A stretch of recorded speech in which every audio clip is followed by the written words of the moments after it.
अर्पित 32 साल का एक बिजनेस कंसल्टेंट मुंबई की भागती जिंदगी में हमेशा व्यस्त रहता था।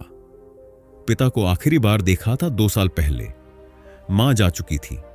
पिता गांव में अकेले रहते थे, चिट्ठियां वो भेजते थे, पर अर्पित कभी जवाब नहीं देता। पापा पुराने जमाने के हैं, वो सोचता था। फोन करने से पहले भी मन में ये आता, क्या बात करूंगा उनसे। सोचते सोचते साल निकलते गए। एक दिन अर्पित को एक पोस्ट कार्ड मिला, पापा की लिखावट में नहीं, किसी और की।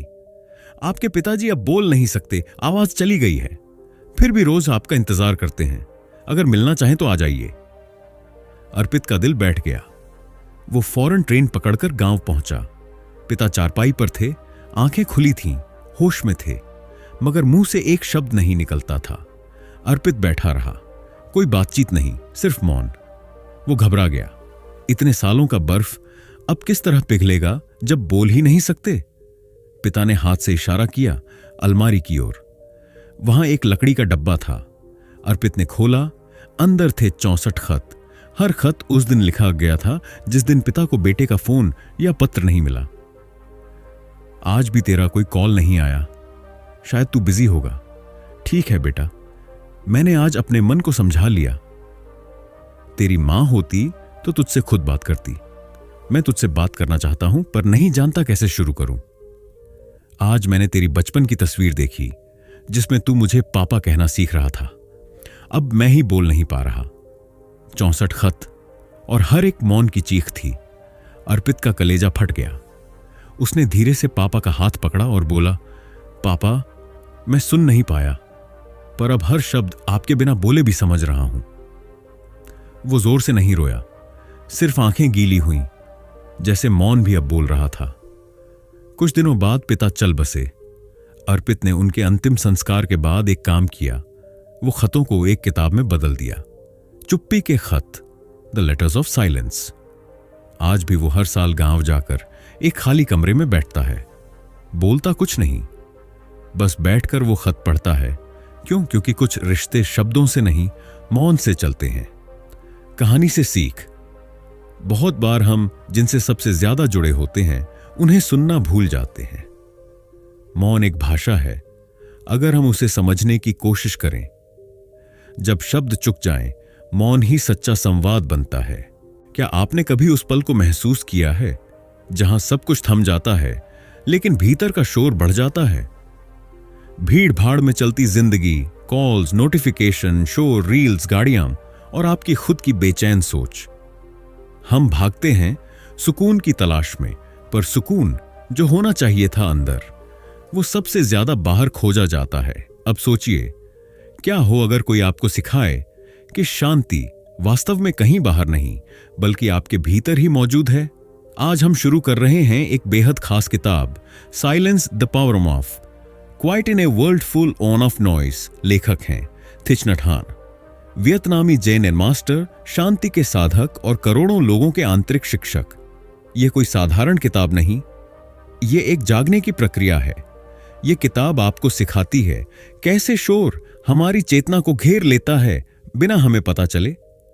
कैसे मौन कोई रिक्तता नहीं बल्कि ऊर्जा और बोध की अवस्था है। और सबसे अहम, कैसे आप मौन का अभ्यास करके अपने ही मन के शोर को शांत कर सकते हैं। थिच नथ हान कहते हैं, silence is not the absence of sound but the absence of self.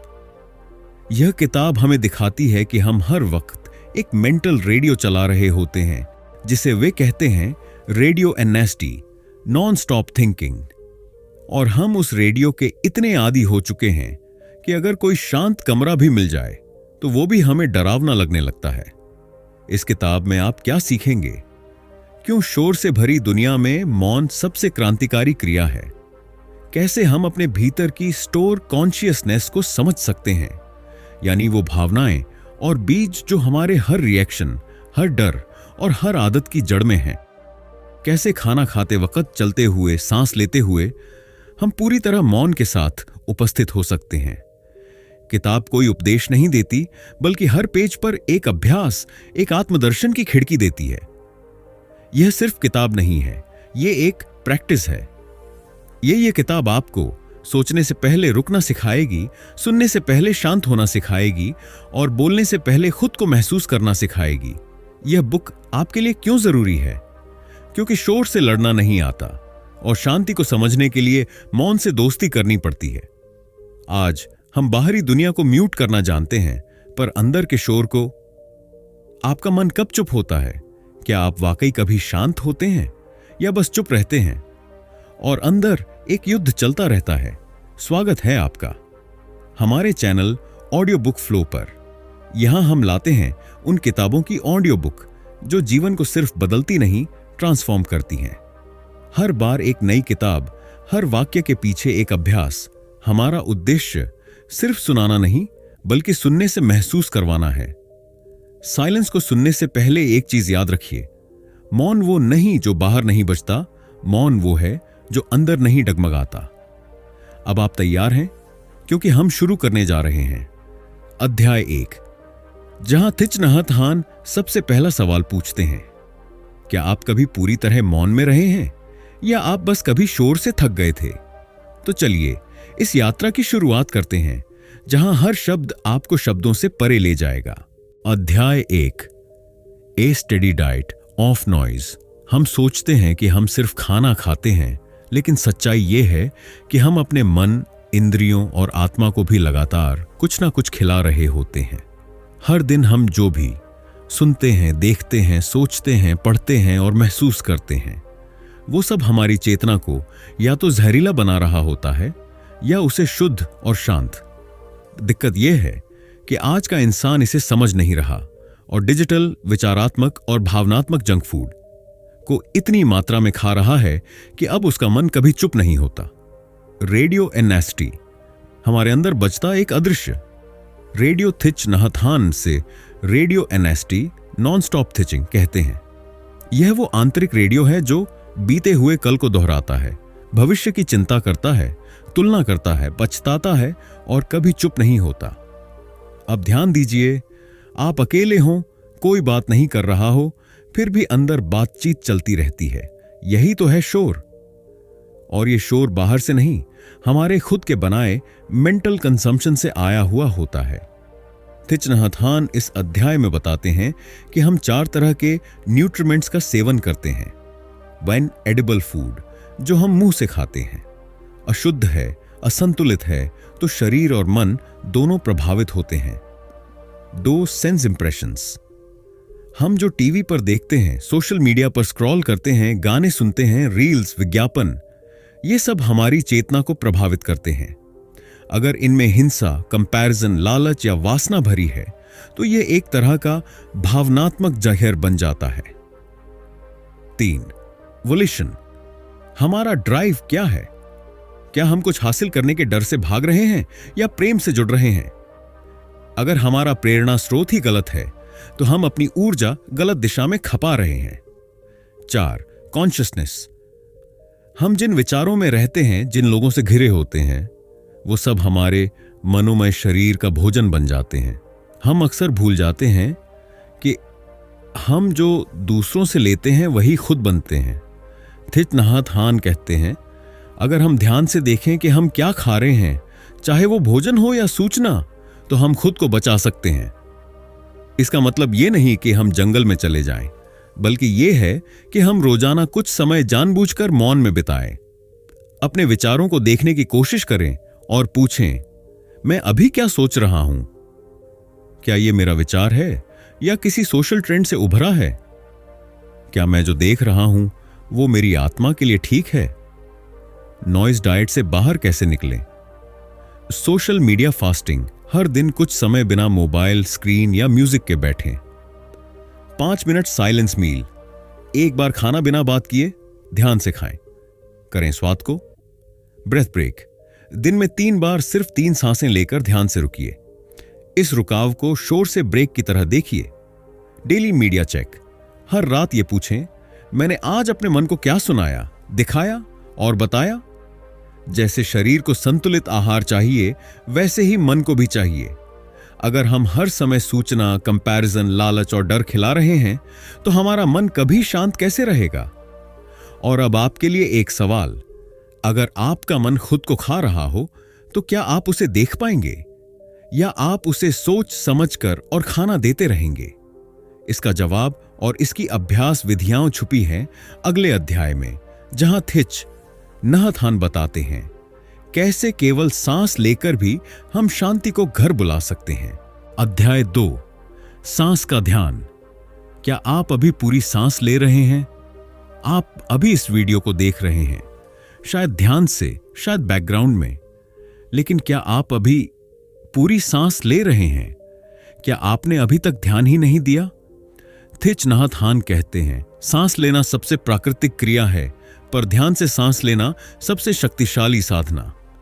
Mindful breathing क्या है?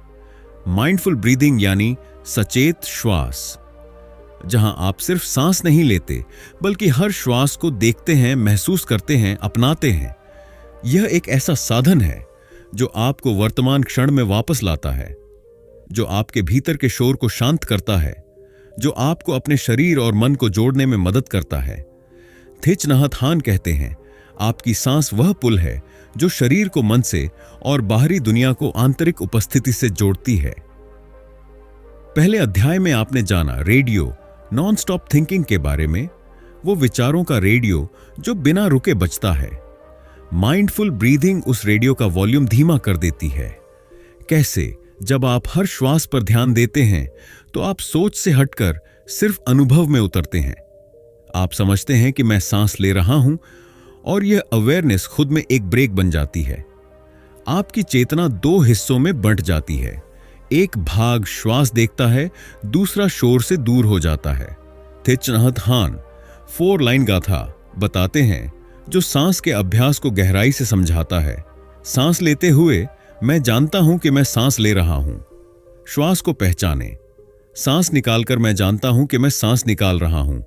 पूरी तरह छोड़ें, चेतन रूप से। सांस लेते हुए मैं अपने शरीर को शांत करता हूं। शरीर को शांति दें। सांस निकालकर मैं मुस्कुराता हूं, बिना कारण मुस्कुराए, अवेयरनेस से। यह अभ्यास किसी भी समय, किसी भी स्थान पर किया जा सकता है, मेट्रो में, ऑफिस में, लंच ब्रेक में, रात को सोते हुए। माइंडफुल ब्रीदिंग सिर्फ ध्यान नहीं, एक संबंध की मरम्मत है स्वयं के साथ। क्योंकि हम दौड़ रहे हैं, लेकिन कहां? हम सोच रहे हैं, लेकिन क्यों? जब हम श्वास पर ध्यान देते हैं तो हमें पहली बार एहसास होता है, मैं जिंदा हूं, मैं यहां हूं, मुझे इस क्षण में रहने का अधिकार है। ये भावनाएं कोई किताब नहीं देती, सिर्फ श्वास देती है। थिच नहत हान कहते हैं कि हर बार जब आप माइंडफुल ब्रीदिंग करते हैं, आप मन में शांति, ध्यान और करुणा के बीज बोते हैं। जैसे शरीर का व्यायाम होता है, वैसे ही श्वास का अभ्यास मनोमय शरीर को ताकतवर बनाता है। माइंडफुल ब्रीदिंग हमें यह सिखाती है कि हर श्वास एक अवसर है खुद को दोबारा जन्म देने का, एक सांस पुरानी चिंता को छोड़ने का, एक सांस वर्तमान से जुड़ने का, एक सांस खुद से मिलने का। थिच नहत हान कहते हैं, जहां आपकी सांस है वहीं आपका जीवन है, और जहां जीवन है वहीं आप खुद को पा सकते हैं। प्रैक्टिकल अभ्यास आज ही शुरू करें। 3 सांस अभ्यास। किसी भी काम से पहले बस 3 गहरी सांस लें, पूरी चेतना से। इसे दिन में 3 से 5 बार करें। माइंडफुल वॉकिंग, चलते समय हर कदम के साथ श्वास लें और छोड़ें। जैसे मैं चल रहा हूं, मैं जीवित हूं, मैं शांत हूं। ईट एंड ब्रीथ, खाने से पहले 3 सांस लें। यह एक्ट भोजन को सिर्फ स्वाद नहीं, ध्यान भी देता है। श्वास लेना स्वाभाविक है, पर जागरूक होकर लेना अलौकिक अनुभव है। माइंडफुल ब्रीदिंग कोई धर्म नहीं, यह एक वैज्ञानिक और अनुभूत तरीका है मन की सफाई का। यह ऐसा हथियार है जो बिना लड़े शांति की क्रांति लाता है। अब आपसे एक सवाल, अगर हर सांस एक पुल है, तो आप आखिरी बार उस पुल से कब गुजरे थे? क्या आप अपनी अगली सांस को महसूस कर पाएंगे, या वो भी बस एक और भूल बनकर निकल जाएगी? अध्याय 3, नोबल साइलेंस। मौन तब नहीं होता जब शब्द रुकते हैं, मौन तब होता है जब भीतर भी शांति उतर जाती है। कभी कभी हम सोचते हैं, अब मैं चुप हूं, मौन हूं, पर थिच नहत हान हमें सावधान करते हैं। मौन सिर्फ वाणी का बंद होना नहीं है। असली मौन है जब हमारा मन, हमारी सोच, हमारी बेचैनी शांत हो जाती है, जब हम न बोल रहे हों पर भीतर चल क्या रहा है, कोई प्लान बना रहा है, कोई तर्क दे रहा है, कोई पछता रहा है, तो फिर क्या ये मौन है? नहीं, ये सिर्फ बाहरी शांति है। असली मौन है श्रेष्ठ मौन। नोबल साइलेंस क्या है? थिच नहत हान के अनुसार नोबल साइलेंस वह स्थिति है जब आप न सिर्फ बोलना छोड़ते हैं बल्कि बोलने की जरूरत भी भूल जाते हैं। यह मौन शब्दों से परे होता है, एक ऐसी जगह जहां केवल चेतना होती है, जहां विचार भी रुक जाते हैं और शरीर भी विश्राम की स्थिति में आ जाता है। इस मौन में कोई व्याख्या नहीं होती, बस अनुभव होता है। कैसे होता है नोबल साइलेंस का अभ्यास? यह मौन पैदा नहीं किया जाता बल्कि अनुमति दी जाती है। सांस से शुरुआत। जब आप गहरी सांस लेते हैं और छोड़ते हैं तो आप धीरे धीरे विचारों की गिरफ्त से बाहर आने लगते हैं। शब्दों का त्याग नहीं, उनका विसर्जन। नोबल साइलेंस का मतलब यह नहीं कि आप बोलने से डरें, बल्कि आप बोलने की जरूरत महसूस ही नहीं करते। Present moment awareness. यह मौन तभी आता है जब आप पूरी तरह यहां होते हैं। न कल, न कल्पना, न तुलना, बस यह क्षण। Thundering silence. गूंजता हुआ मौन। थिच नहत हान इस मौन को एक और नाम देते हैं, थंडरिंग साइलेंस। एक ऐसा मौन जो शांत नहीं बल्कि ऊर्जा से भरा हुआ होता है। जब बहुत से लोग मिलकर मौन में सांस लेते हैं, चलते हैं, खाते हैं और कोई आवाज नहीं होती, तो वह मौन ध्वनि से अधिक प्रभावशाली हो जाता है। ऐसे मौन में एक चिड़िया की चहचहाहट या पत्तों की सरसराहट भी किसी मंत्र जैसी प्रतीत होती है। यह थंडरिंग साइलेंस हमें हमारी असली चेतना से जोड़ता है। नोबल साइलेंस सिर्फ मेडिटेशन हॉल में नहीं होता। जब हम खाना खा रहे हों, ध्यान से, चुपचाप। जब हम किसी को सुन रहे हों, प्रतिक्रिया नहीं, केवल उपस्थिति के साथ। जब हम सोने से पहले फोन की जगह खुद को पकड़ते हैं। यह सब छोटे छोटे पल नोबल साइलेंस के बीज बोते हैं। इस अध्याय में थिच नहत हान यह भी बताते हैं, जब हम मौन होते हैं तब हम दूसरों की पीड़ा को बिना अपने विचारों की दीवार के महसूस कर सकते हैं। मौन हमें रिएक्शन से दूर और रिस्पॉन्सेस के करीब लाता है। यह हमें बनाता है कम बोलने वाला पर अधिक समझने वाला। नोबल साइलेंस को अपने जीवन में उतारें। Daily 10 minutes silence. दिन में सिर्फ 10 मिनट बिना किसी डिवाइस के, बिना किसी सोच को पकड़ने की कोशिश के मौन में बैठे। मील साइलेंस प्रैक्टिस। दिन में एक भोजन मौन में करें, कोई बात नहीं, सिर्फ खाना, सांस और आभार। Listening without preparing. जब कोई कुछ कह रहा हो तो जवाब तैयार मत करें, बस सुने। अब एक सवाल आपसे, अगर आपको एक दिन बोलने की इजाजत ना मिले, क्या आप डरेंगे या खुद से पहली बार मिलेंगे? क्या आपके भीतर इतना सन्नाटा है कि आप उसमें अपनी सच्ची आवाज सुन सकें? इसका उत्तर मिलेगा अगले अध्याय में, जहां थिच नहत हान हमें सिखाते हैं कैसे डीप लिसनिंग यानी गहराई से सुनना हमें खुद को और दूसरों को बदलने की शक्ति देता है। अध्याय 4, गहराई से सुनना। थिच नहत हान कहते हैं, जब आप किसी को गहराई से सुनते हैं, आप उसे वह स्थान देते हैं जहां वह खुद से पहली बार बात कर सकता है। आज की दुनिया में हर कोई बोलना चाहता है, हर कोई सुना जाना चाहता है, पर सुनने वाला कौन है? हम अक्सर दूसरों को इसलिए सुनते हैं कि हम जवाब तैयार कर सकें या तर्क दे सकें या फिर उन्हें सुधार सकें। पर क्या कभी किसी को पूरी उपस्थिति के साथ, बिना टोके, बिना जज किए, सिर्फ इसलिए सुना है क्योंकि उन्हें सुने जाने की जरूरत थी? डीप लिसनिंग क्या है? डीप लिसनिंग का मतलब है बिना प्रतिक्रिया, बिना मानसिक शोर के पूरी तरह किसी को स्वीकार करते हुए सुनना। यह सुनना कोई टेक्निक नहीं, यह कंपैशन से उपजा हुआ अभ्यास है। थिच नहत हान इसे कहते हैं, सुनने के लिए एक ही इरादा, उन्हें कम से कम दुख पहनने में मदद करना। यह अभ्यास कैसे काम करता है? आप खुद शांत होते हैं, बिना किसी एजेंडा या अहंकार के। आपके भीतर मौन होता है ताकि सामने वाले की बात आपके सोच के शोर में खो न जाए। आप सिर्फ वहां होते हैं, जैसे कोई दर्पण, कोई तोल नहीं, कोई सुझाव नहीं। आप सामने वाले के शब्दों से ज्यादा उसके नौजरी, उसके भाव, पीड़ा और मंशा को सुनते हैं। डीप लिसनिंग एक ऊर्जा है जो सामने वाले को हीलिंग की जगह देती है, एक उदाहरण युद्ध और करुणा थिच नहत हान एक कहानी साझा करते हैं। एक युवा सैनिक जो वियतनाम युद्ध से लौटा था, पीटीएसडी से ग्रस्त था। वो किसी से खुलकर बात नहीं करता था, पर जब थिच नहत हान ने उसे गहराई से सुना, बिना किसी निष्कर्ष, बिना धर्म, बिना राजनीति, सिर्फ एक इंसान बनकर, तो वह युवक पहली बार रोया और कहा, आज तक सबने मुझे सजा दी, पहली बार किसी ने मुझे सुना है। डीप लिसनिंग रिश्तों को कैसे ठीक करता है? जब पति पत्नी, भाई बहन, दोस्त बस एक दूसरे को बिना रोके सुने तो आधा संघर्ष खुद ही हल हो जाता है। कई बार लोग सिर्फ इसलिए गुस्सा करते हैं क्योंकि उन्हें लगता है कोई मेरी नहीं सुनता। थिच नहत हान कहते हैं, compassionate listening is the kind of listening that can help relieve the suffering of another person, even if you don't say anything back. Deep listening आपके अंदर क्या बदलता है? धैर्य बढ़ता है क्योंकि आप जजमेंट नहीं कर रहे, शांति आती है क्योंकि सुनना ही एक ध्यान है। अहंकार कम होता है क्योंकि आप खुद को बीच में नहीं लाते। समझ बढ़ती है क्योंकि आप सिर्फ शब्द नहीं, मर्म को पकड़ते हैं। डीप लिसनिंग का अभ्यास कैसे करें? पहले खुद को सुने, दिन में 5 मिनट अपनी सांसों और मन की आवाज को सुने। मौन में रहकर सुने। जब कोई कुछ कहे बीच में मत बोलिए, सिर्फ आंखों और मन से उपस्थिति दें। इंटेंशन सेट करें, मैं सुन रहा हूं ताकि तुम हल्का महसूस कर सको। डोंट फिक्स देम, उन्हें सही करने की कोशिश मत करें, बस सुने। हीलिंग अपने आप शुरू हो जाएगी। जब मौन सुनता है तो शब्द बदलते हैं। थिच नहत हान कहते हैं, When you learn how to listen, you will also learn how to speak, because true speech arises from true listening.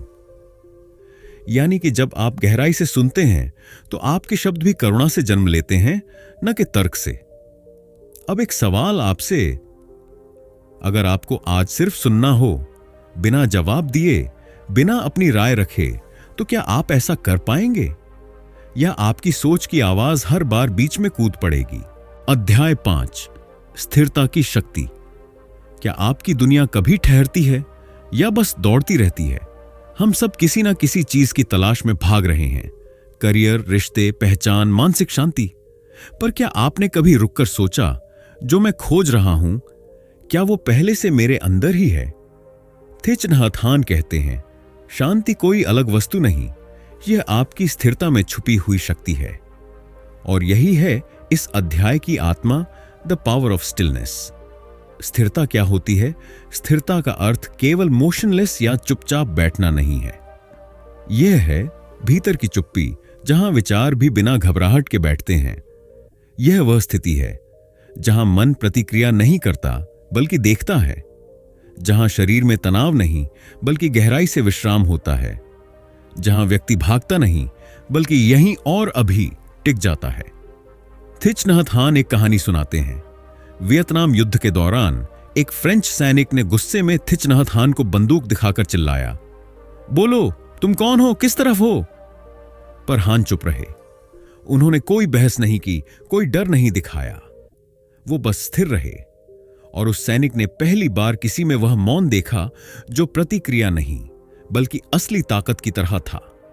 वह सैनिक रुका, चुप हो गया और आखिरकार वह खुद भी मौन में चला गया। कर्ता यह अभ्यास से जागती है, खासकर माइंडफुलनेस के जरिए। माइंडफुल ब्रीदिंग, हर गहरी सांस आपको आपके भीतर उतारती है। माइंडफुल वॉकिंग, हर कदम पर जब आप सोच नहीं सिर्फ चलने में होते हैं, वहीं स्थिरता की शुरुआत होती है। माइंडफुल वर्किंग एंड ईटिंग, थिच नहत हान कहते हैं, जब आप बर्तन धो रहे हों तो बस बर्तन धोए, विचार नहीं, कल की प्लानिंग नहीं। यही स्थिरता का अभ्यास है। स्थिरता कैसे बदलती है? आपकी चेतना, अंदर की हलचल धीमी होती है, जिससे रेडियो एनएसटी शांत हो जाता है। आपका निर्णय लेने का तरीका बदलता है। आप रिएक्ट नहीं करते, आप रिस्पॉन्ड करते हैं। आपकी उपस्थिति गहराती है। आप किसी के साथ हों तो सिर्फ होते हैं। ना ध्यान बटा होता है, ना ऊर्जा बिखरी होती है। स्थिरता और हीलिंग का रिश्ता थिच नहत हान बार बार कहते हैं, only in stillness healing begins. क्योंकि जब हम भाग रहे होते हैं तो हम सिर्फ सरवाइव कर रहे होते हैं। पर जब हम ठहरते हैं तभी हम अंदर झांकते हैं, वे समझते हैं और खुद से जुड़ते हैं। स्थिरता का अभ्यास आज से कैसे शुरू करें? 2 मिनट विराम तकनीक। हर घंटे खुद को रोकिए, 2 मिनट कुछ भी मत कीजिए, बस बैठिए और अपनी सांस महसूस कीजिए। पल पहचानिए। अभ्यास, जब कुछ अच्छा लगे उसे पकड़िए नहीं, जब कुछ बुरा लगे उससे भागिए नहीं, बस पल को पहचानिए और उसमें स्थिर रहिए। नेचर में बैठिए, पेड़ के नीचे या बालकनी में कुछ मिनट। फोन बिना म्यूजिक, सिर्फ अपने होने की गूंज सुनिए। थिच नहत हान मानते हैं कि आज की दुनिया में जहां सब तेज तेज तेज है, वो इंसान जिसने ठहरना सीखा है वही सबसे बड़ा विजेता है। क्योंकि स्थिरता आपको स्पष्ट दृष्टि देती है, धैर्य देती है और आपको खुद से जोड़ती है बार बार। अब एक सवाल आपसे, अगर सब कुछ रुक जाए और सिर्फ आप और आपकी सांस बचें, तो क्या आप उस खालीपन को स्वीकार कर पाएंगे या फिर उसी पल फिर से किसी शोर की तलाश शुरू कर देंगे? अध्याय 6, सॉलिट्यूड एंड इंटरबीइंग। क्या अकेले होना डरावना है या जरूरी? हम में से अधिकतर लोग अकेले होने से डरते हैं। हम संगीत चालू रखते हैं, हम इंस्टाग्राम स्क्रॉल करते रहते हैं, हम भीड़ में घुल जाते हैं, बस इसलिए कि खुद से सामना ना हो जाए। थिच नहत हान इस अध्याय में एक बेहद उल्टा सवाल पूछते हैं। क्या आप अपने साथ रह सकते हैं बिना ऊब के, बिना घबराहट के, बिना किसी डिस्ट्रैक्शन के? यह अध्याय हमें सिखाता है कि सच्चा एकांत जहां कोई व्यक्ति न हो, वो अकेलापन नहीं बल्कि पुनर्जन्म की शुरुआत है। सॉलिट्यूड का मतलब क्या है? थिच नहत हान स्पष्ट करते हैं, solitude does not mean to shut yourself off from the world. It means to be fully present with yourself wherever you are. इसका अर्थ है न केवल शारीरिक रूप से अकेला होना, बल्कि भीड़ में रहकर भी भीतर के शोर से दूर होना। एकांत, आत्मिक स्थिरता, जहां हम दूसरों की प्रतिक्रियाओं, अपेक्षाओं और विचारों से मुक्त होकर सिर्फ अपने से रहते हैं। थिच नहत हान इस अध्याय में एक सुंदर रूपक प्रस्तुत करते हैं, आइलैंड ऑफ सेल्फ, यानी आत्मा का द्वीप। हर व्यक्ति के भीतर एक शांत, स्थिर, पूर्ण द्वीप है, लेकिन हम वहां तभी पहुंच सकते हैं जब हम हर डिस्ट्रैक्शन को रोकें, हर कंपैरिजन को छोड़ें और कुछ देर सिर्फ सांस के साथ बैठें। यह द्वीप वही स्थान है जहां न कोई दुख पीछा करता है, न भविष्य की चिंता, न अतीत की परछाई। यह वही द्वीप है जहां आप घर लौटते हैं। सॉलिट्यूड से ही इंटरबीइंग का जन्म होता है। अब एक जरूरी मोड़ आता है। थिच नहत हान बताते हैं कि सच्चा इंटरबीइंग यानी दूसरों से संबंध तभी पैदा हो सकता है जब हम पहले खुद के साथ गहराई से जुड़ जाएं। अगर आप खुद से जुड़ नहीं सकते तो किसी और से जुड़ने का प्रयास केवल भ्रम होगा। दूसरों को समझने के लिए हमें पहले खुद को समझना होगा। इंटरबीइंग शायद मैं तुम में हूं, तुम मुझ में हो। यह तब तक नहीं हो सकता जब तक हम भीतर झांकना ना सीखें। सॉलिट्यूड को अपनाएं। एक साइलेंस बाथ, हर दिन 10 मिनट शोर से दूर, फोन बंद, आंखें बंद, बिना कुछ सोचे बैठें, मानो भीतर मौन से नहाना हो। 2 सॉलिट्यूड वॉक, एकांत में 10 मिनट टहलें, ना म्यूजिक ना साथी, बस पेड़ों, हवाओं और खुद के विचारों के साथ। 3 आइलैंड मंत्रा, थिच नहत हान कहते हैं, अपने भीतर दोहराएं, मैं पहुंच गया हूं, I am home, in the here, in the now, I am solid, I am free. यह मंत्र आपकी चेतना को आपके आइलैंड ऑफ सेल्फ पर वापस ले जाता है। एकांत से डर क्यों लगता है? क्योंकि एकांत हमें खुद से मिलवाता है और कई बार हम खुद को जानने से डरते हैं। पर किताब कहती है, आप खुद से भागते रहेंगे तो किसी से भी सच्चा रिश्ता नहीं बना पाएंगे। यह अध्याय सिखाता है, एकांत सिर्फ राहत नहीं, वो खुद से रिश्ते की शुरुआत है। और इंटरबीइंग सिर्फ सहअस्तित्व नहीं, वो आत्मिक एकता है। जब आप खुद को मौन में समझते हैं, तभी आप दूसरों को भी करुणा से देख सकते हैं। अब एक सवाल आपसे, क्या आप कभी पूरे दिन अपने साथ रह पाए हैं, बिना फोन, बिना बात किए, बिना किसी की वैलिडेशन के? और अगर आप खुद को जानने की यात्रा शुरू करें, तो क्या आप उस द्वीप तक पहुंच सकेंगे जहां शांति अकेली नहीं, संपूर्ण होती है? अध्याय 7 प्रैक्टिस एंड ट्रांसफॉर्मेशन। क्या जानकारी ही काफी है या अभ्यास जरूरी है? आपने इस किताब में अब तक सीखा शोर को पहचानना, सांस के साथ जुड़ना, मौन को महसूस करना, गहराई से सुनना, स्थिरता को जीना और एकांत से संबंध बनाना। लेकिन अगर आप इन्हें सिर्फ समझें पर अभ्यास न करें तो ये ज्ञान नहीं, केवल संग्रह बनकर रह जाएगा। थिच नहत हान इस अंतिम अध्याय में कहते हैं, understanding is like pouring water into the ground, practice is the seed, only together can they grow. Transformation का मतलब क्या है? ट्रांसफॉर्मेशन का अर्थ है हमारी विचार प्रक्रिया, भावनात्मक प्रतिक्रियाओं और आंतरिक चेतना का धीरे धीरे बदलना। पहले जो बात हमें परेशान करती थी, अब वो हमें बस दिखती है, हम उसमें फंसते नहीं। पहले जो लोग हमें गुस्सा दिलाते थे, अब उन्हें देखकर दया महसूस होती है।